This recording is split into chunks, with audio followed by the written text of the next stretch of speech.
What's up, everybody, and thank you for tuning in to Under Further Review.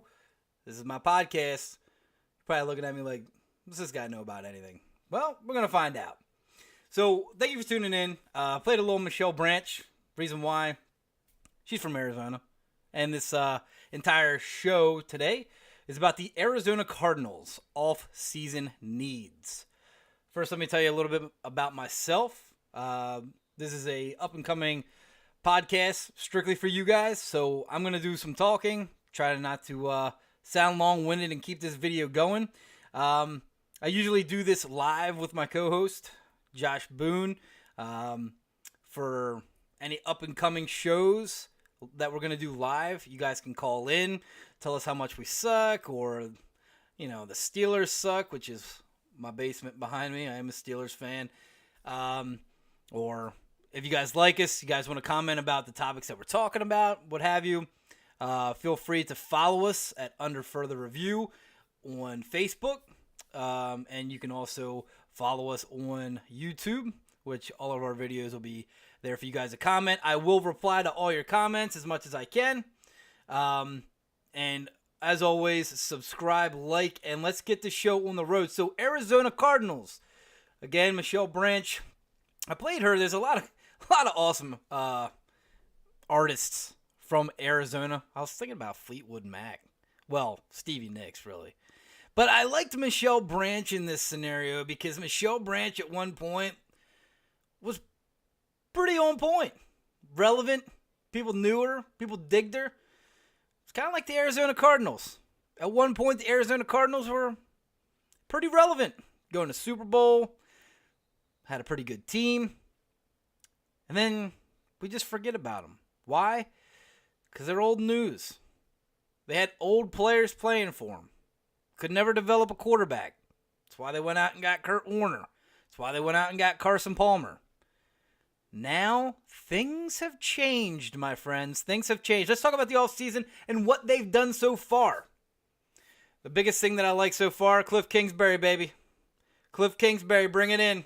Everybody talking, oh, Cliff Kingsbury doesn't have NFL experience. I don't give a shit if he has NFL experience or not. The guy puts out solid quarterbacks. Just real quick, what he's done in his career at the collegiate level. Started with University of Houston. Had a guy named Case Keenum down there. Led all of college football in points and yards per game. 50 points per game, 600 yards per offensive yards per game.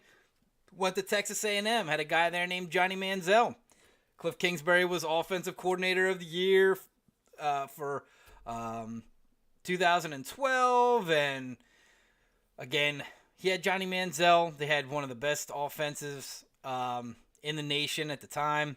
Went to Texas Tech. Became the head coach. Had this guy named... Well, actually, when he went to Texas Tech, he had three quarterbacks at Texas Tech that it's actually insane. But he had Baker Mayfield. We all know Baker. He had Davis Webb. Davis Webb's, I believe, still a backup in New York for the Giants.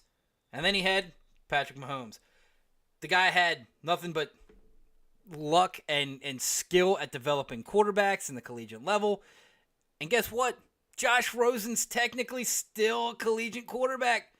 He's a rookie. He still has so much to be proven.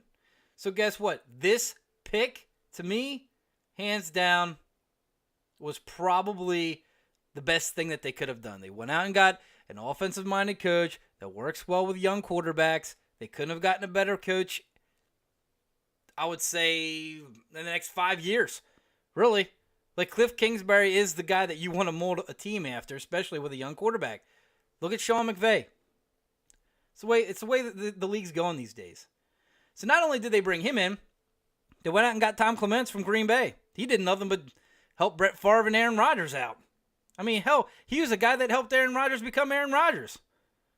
What better quarterbacks coach can you have than Tom Clements coming down to Arizona and helping Josh Rosen out?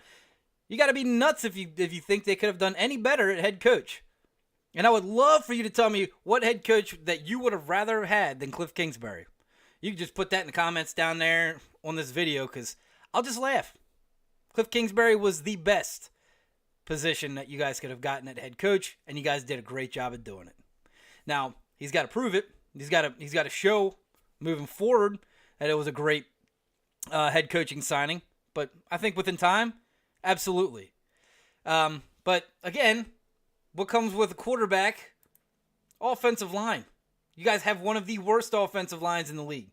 So what they do? They went out, and in my mind, besides Mike Munchak, you got one of the best offensive line coaches that you could have got. I mean, Sean Kugler has done nothing but succeed with offensive lines. I mean, in 2006, he was the Boise State offensive line coach. What did they do? They upset at Oklahoma in the 2007 Fiesta Bowl in that crazy game that people's minds exploded when Boise State, a team that we had no idea who they were other than the blue field team in Boise that you would play in NCAA college football on your PlayStation. Now they became something relevant. And then he went to the NFL. What did he do in Buffalo? In Buffalo in 2007, 2008, he had this guy named Marshawn Lynch running for 1,000 yards. He had this left tackle named Jason Peters. Jason Peters is the iconic left tackle in Philadelphia who won a Super Bowl last year. Then what did he do in 2009 in Buffalo? Oh, he had this guy named Fred Jackson who ran for 1,000 yards. And then after that, he left and went to Pittsburgh, my team. And what did he do there? He took us to a Super Bowl with a banged-up offensive line. Super Bowl, banged-up offensive line. And then after that, he went back to the college scene, became the head coach at UTEP, which he did okay. But he developed a running back in Aaron Jones, who's now the focal point in Green Bay as their running back core. I had this guy named Willie Hernandez, who was a first-round draft pick for the Giants last year. He was a beast at offensive guard. And then came back to the NFL last year as a Denver Broncos offensive line coach. And I think Patrick Lindsay, if I would have him on the show and talk to him, I'm sure he would say that having Sean Kugler as their offensive line coach definitely helped out in the run game. So I think offensive line, they couldn't have done any better with this coaching choice either. So let's just already off season, they picked the best coach that they could have gotten. They picked the best quarterbacks coach that they probably could have gotten. They went out and got the best offensive line coach that they probably could have gotten. For the first time, Arizona's actually doing the right things. They're doing it the right way. They're building from the inside out. Start with the coaching staff. Full coaching staff. You're doing it. You're doing it. Let's go to defense. Everybody's like, whoa, look, the offense was terrible last year, but defense wasn't that bad. Middle of the pack, I would say. I believe that they ranked 16th last year in overall team defense. Secondary was better than the front seven, for sure. But you guys went out and got this guy named Vance Joseph, who's done nothing but wonders as a defensive coordinator. Hell, everywhere he's gone as a defensive coordinator, they've made the playoffs. They've been one of the top 5 or top 10 defenses in the league. Look what he did in Houston. Houston, 2011 to 2013, took them to back-to-back. Took them to the playoffs, won their first 2 division titles. He took them to 3 consecutive top 7 NFL rankings in overall defense. Went to Cincinnati 2014 and 2014 to 15. Took Cincinnati to back-to-back playoffs. Had a league best 41 interceptions during that span. Went to Miami. Did the same exact thing with Miami. Ranked 4th in the NFL on third downs. 6th in most negative plays. The Dolphins won 9 of their final 11 games and went to the playoffs. They were the 4th most in takeaways. So again, defensive coordinator for Vance Joseph does nothing but wonders as a DC. As an offense, as a head coach, not so much. He kind of figured that out in Denver. So coordinators are 50-50, man. As a head coach, you either do it or you don't. And Vance just kind of proved that he's better as a DC. He's more of a Wade Phillips kind of guy. Wade Phillips is defensive-minded genius, and he knows that, and he stays at DC.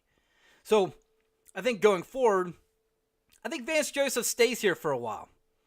I think they're gonna build this defense under Vance Joseph's ways. Again, he's coming in and changing the whole scheme. They were a 4-3 defense. Now they're gonna be 3-4. This is Vance's defense now. So Vance is gonna change the whole dynamics. Look, teams aren't gonna run on Arizona. Teams aren't gonna be able to pass on Arizona. Give it some time. Let Vance develop these guys to where he needs them to be. And in the next maybe 2 years, you guys will be up in that top 10 defense again. Hell, maybe even top 5. It really just depends on where you go from here. So, coaches, I'm telling you, Arizona, hands down, my favorite team this season with the coaching staff that they brought in. I think they did the best job as a coaching staff. Now, I did see a little here and there about Hugh Jackson coming and being an offensive coordinator. Please don't. I'm giving you guys all the props right now. Don't bring in Hugh Jackson. Just leave it. You know what I mean? Some things are better just left unsaid, and I think Hugh's just done. He's like Marvin Lewis, man. Like they just need to hang it up. So let's just look at the cap space real quick of what they got going on. Over $60 million. One of the best in the league with cap space, but they got to do it right.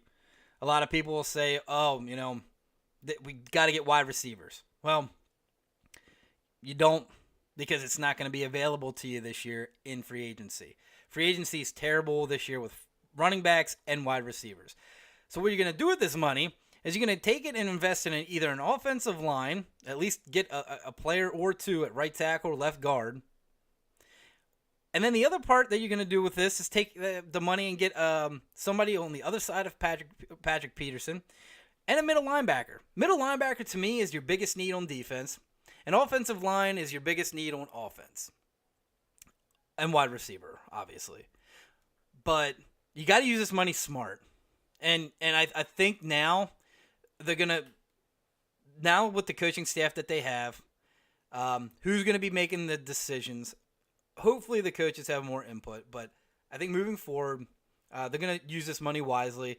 And again, it's going to take probably 2 to 3 years before Arizona gets back into that playoff contention, but this is the start of it. So they got the cap space to do it. Let's look at some of the free agents that are available.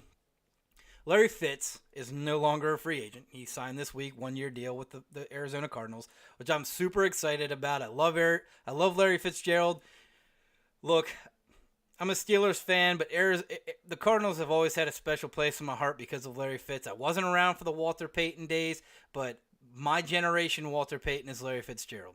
Larry Fitzgerald is somebody that I would want to mold my entire team around. Not just wide receivers, but everybody from defensive tackle to the kicker, everybody. I want everybody to be Larry Fitzgerald, on and off the field. Hell, it doesn't even have to be about football. Just in life itself, I would want to mold myself after Larry Fitzgerald. Larry Fitzgerald is hands down the one player that I would want kids these days to look at and have him as the role model.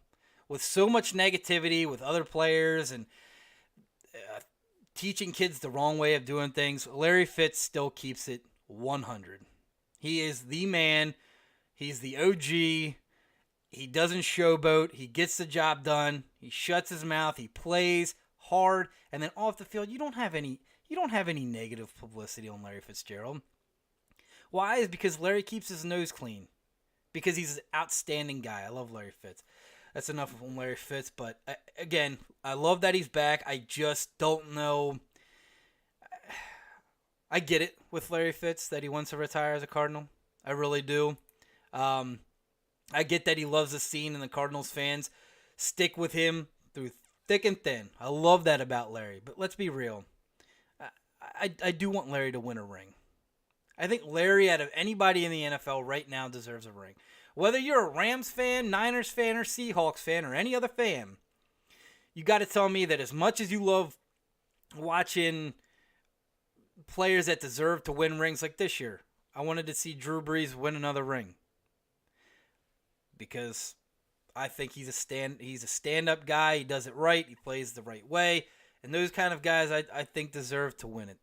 Larry Fitz, unfortunately, only had that one opportunity. And at all the teams that we could have played in 2009 Super Bowl, we had to play the Arizona Cardinals.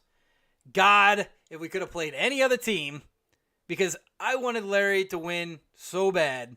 It's against my team, man. I couldn't do it.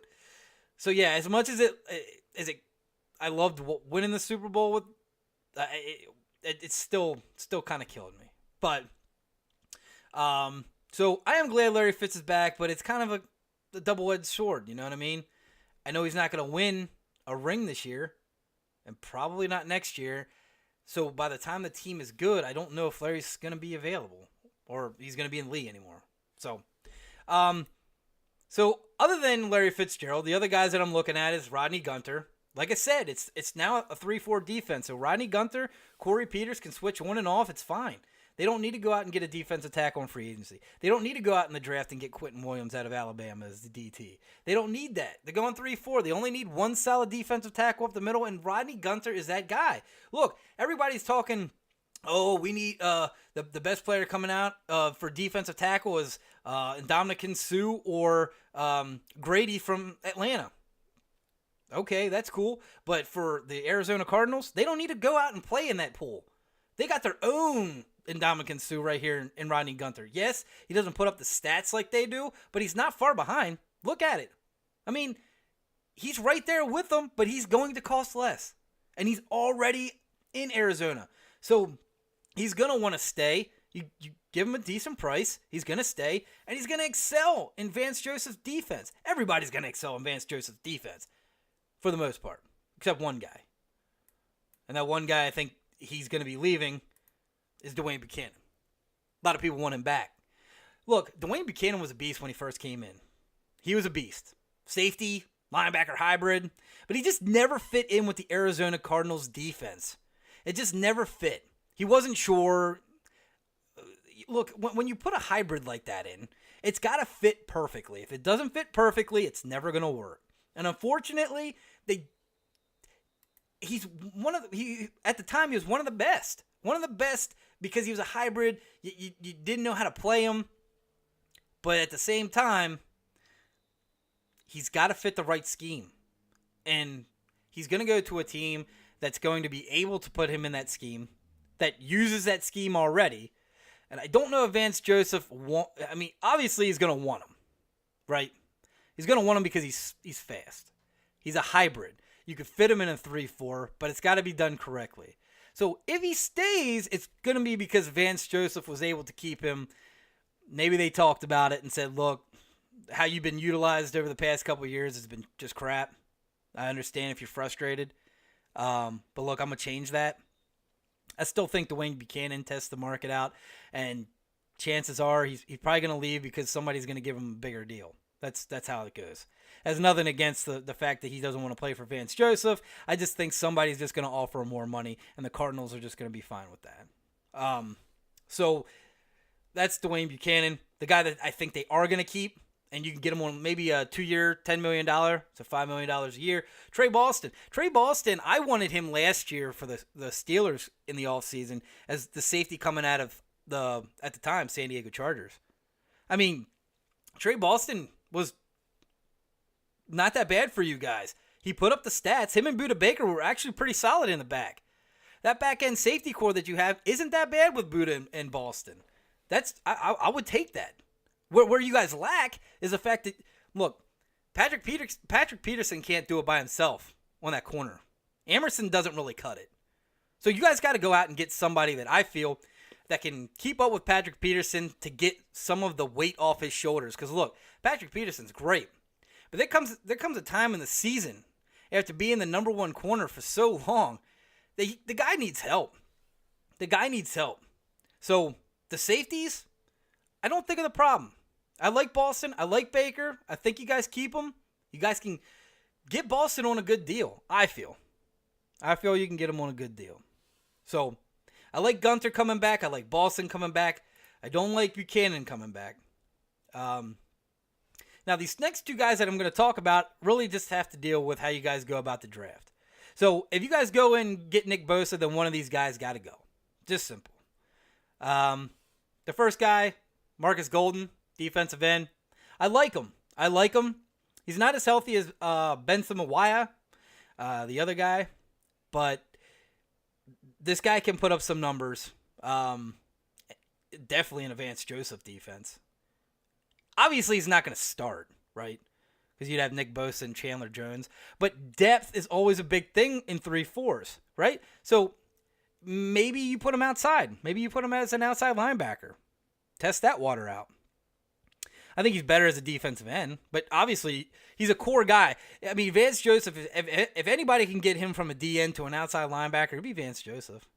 So I would keep him, or you go with somebody that is just as good but less money, and that's Benson Mawaya, or however you say that guy's last name. I think Benson's going to be less money for you, and you could do the same things. So it's really a crapshoot between these guys, in my opinion. I'm playing the money game. I'm playing the money game because neither one of these guys stands out that much that I'm saying, oh my God, if we let him go, we're screwed. Because look, neither one of them, in my mind, are going to start. Not if you're getting Nick Bosa. Now, if you don't go Nick Bosa, then I would try to get both of these guys re-signed. A lot of people think I'm nuts when I say this, but if you think about it, if you let one of these guys go, which, again, I'd probably say Marcus Golden, I would go out and get somebody that's been in the league for a little bit now. Actually, not a little bit, a while. He's actually almost done, but he's from the Arizona area. You might think I'm crazy, but I think Terrell Suggs could easily come to Arizona on a 2-year deal to finish out his career and teach these young guys. Just be a part of Vance Joseph's defense. Look, everybody's like, Terrell Suggs is done. Terrell Suggs still put up numbers this year. Granted, they weren't the Terrell Suggs of his prime, but the guy's still huge. The guy still gets sack totals. The guy still makes tackles. The guy's still somebody that the offensive line still has to say, Terrell Suggs is coming from the left, from the right. They still look at him. I don't care how you put it. The guy still is somebody that the offensive line looks at. If anybody says anything different, they're lying. Say that to Terrell Suggs' face one time. Yeah, you're just irrelevant anymore. You're just too old, just hanging up. I don't think so. He'll eat you. You're done. You're done. So, defensive end, if you go get Nick Bosa, one of these guys got to go. And I think just for money's sake, not talent's sake, don't bite my head off, but I'm letting Golden go. I'm keeping Benson. I think I get less money for him.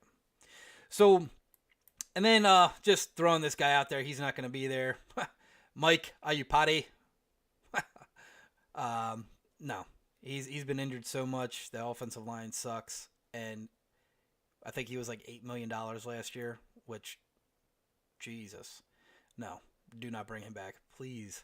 So what are we going to do in the offseason for the Arizona Cardinals? Well, the first thing we're going to do with that money is we're going to look at, in my mind, we're going to look at guard and right tackle. It's probably the two things that you can go out in this draft and get, or not draft, free agency and get, that isn't going to put you too far behind money-wise, and you're not detrimenting anything in the draft, which I'll explain here. So I think in the draft you go offensive tackle, in my opinion. You get an offensive tackle, you get a wide receiver, maybe another wide receiver, and a tight end.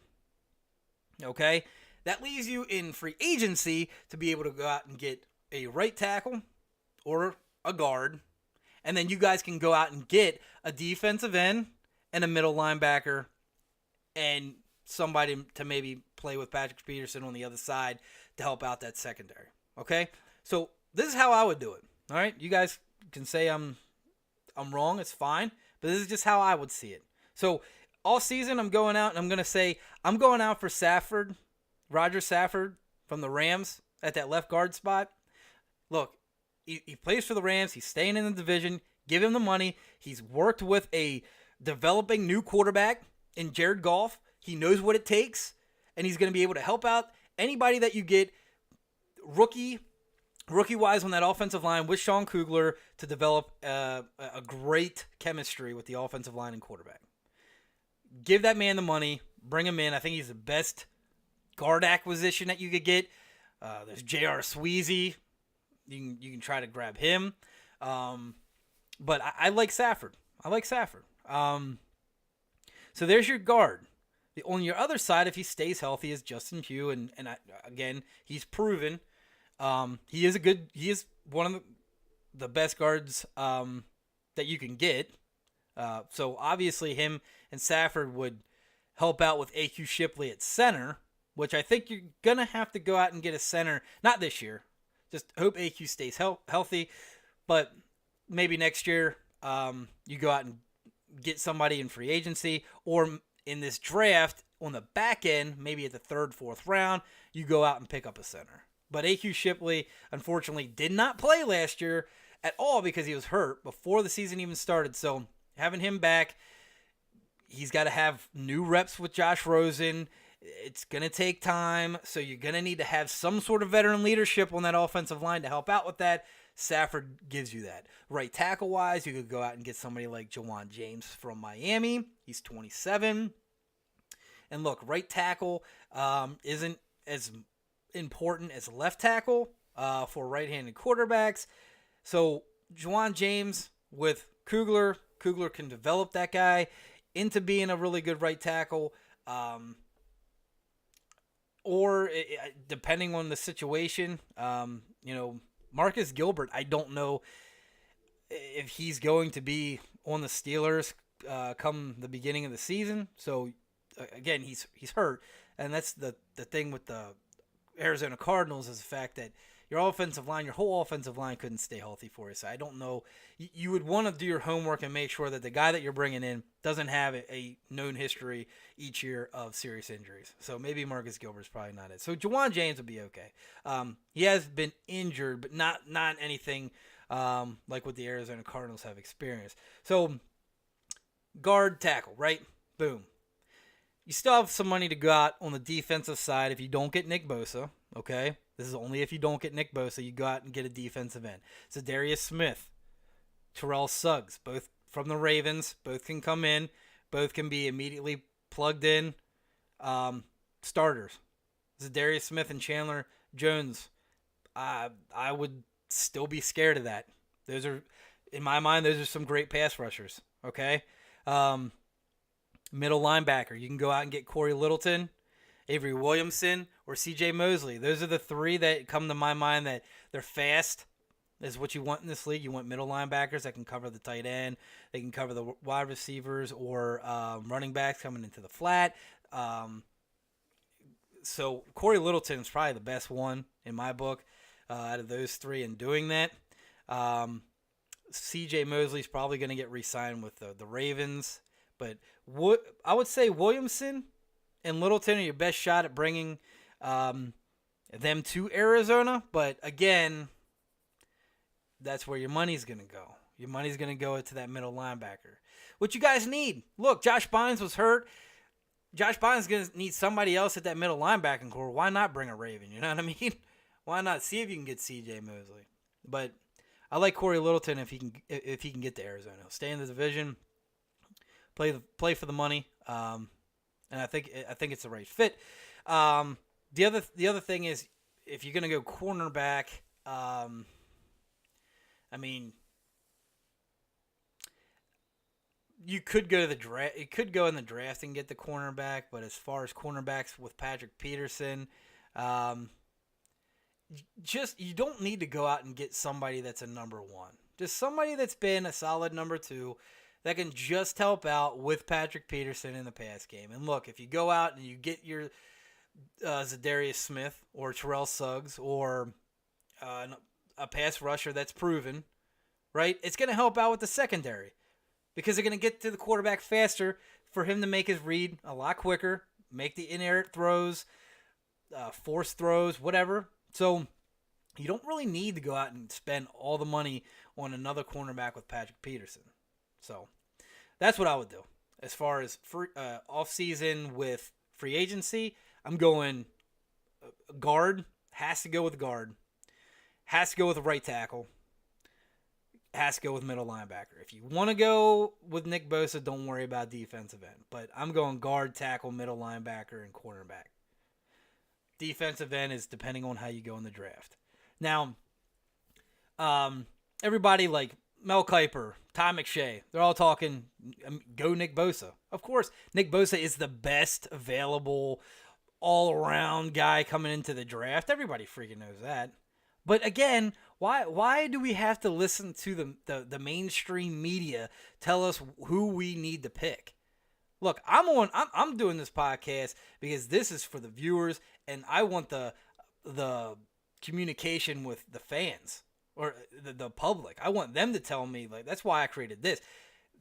I'm not trying to say that the Cardinals shouldn't get Nick Bosa. I'm saying if I'm the Cardinals, I got more needs than a defensive end. I promise you that.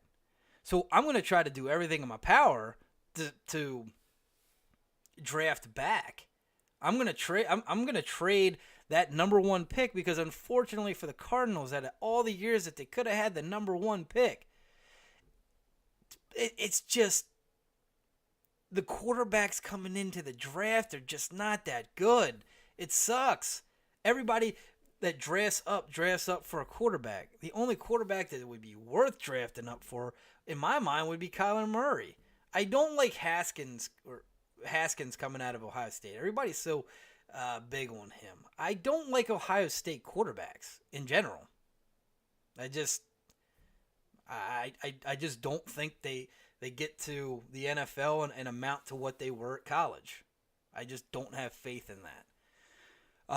The only reason why I would like Kyler Murray is because, look, Baker Mayfield did pretty well in his first season.